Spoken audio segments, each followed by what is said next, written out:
Hi everybody, Ian Bremmer here, and a quick take from the Munich Security Conference. Just finished with the opening speech for Vice President JD Vance. Before that, Ursula von der Leyen, President of the European Commission.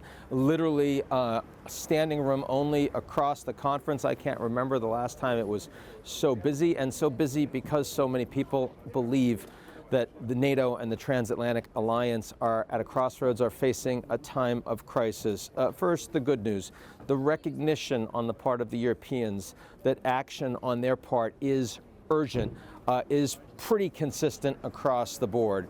That a 2% spend on defense is not enough, that they have to take much more of a leadership role on Ukraine, that they have to be much more competitive in terms of growth, that indeed many of the criticisms that are being levied on the Europeans by Trump, as well as by Democrats and Republicans in the United States, are things they have not taken adequately seriously, and now they do. I think the level of urgency, the recognition of crisis is true across the board. The willingness to take action is a different story. We will see that over the course of the coming months, but there's no question it is significant.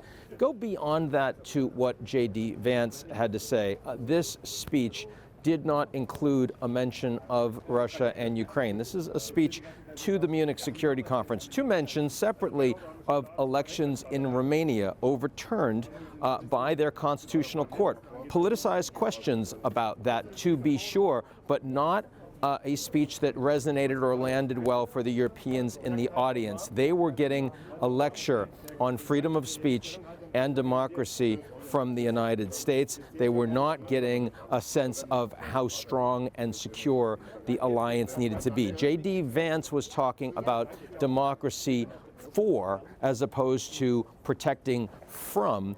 The security conference is, of course, much more about protecting from. It's about what kind of external threats exist to NATO, which is the reason it exists. And to the extent that Europeans are concerned about the future of NATO, a lot of it is coming from inside the house, a European sense that the Americans are not committed to them anymore. In fact, Defense Minister of Germany, Pistorius, actually yelled out during JD Vance's speech, "This is unacceptable. I've never seen anything like that from a European leader during a major U.S. plenary here at the Munich Security Conference before coming here for about 15 years. So that was quite surprising. Having said all of that, when the vice president met with the German federal president earlier in the day, he was much more willing to talk constructively about working together on Ukraine, especially in terms of having the Ukrainians at the table, including the Europeans, how essential it'll be for everybody to work together long term to ensure